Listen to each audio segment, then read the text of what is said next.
Hundreds of community members already connect with Coastal Carolina University through the Osher Lifelong Learning Institute.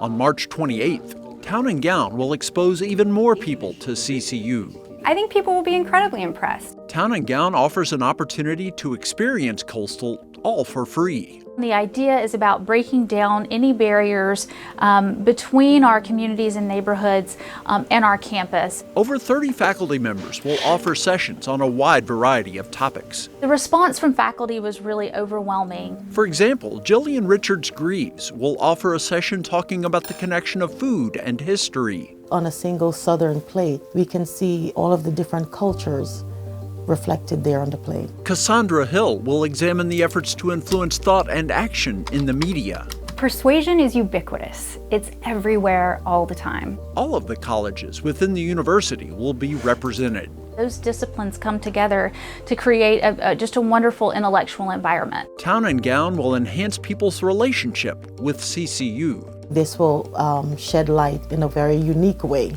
It will be an educational and enlightening experience. I'm excited about this in the same way I'm excited about teaching, why I'm doing what I'm doing. Folks are really interested and we're excited to have them here.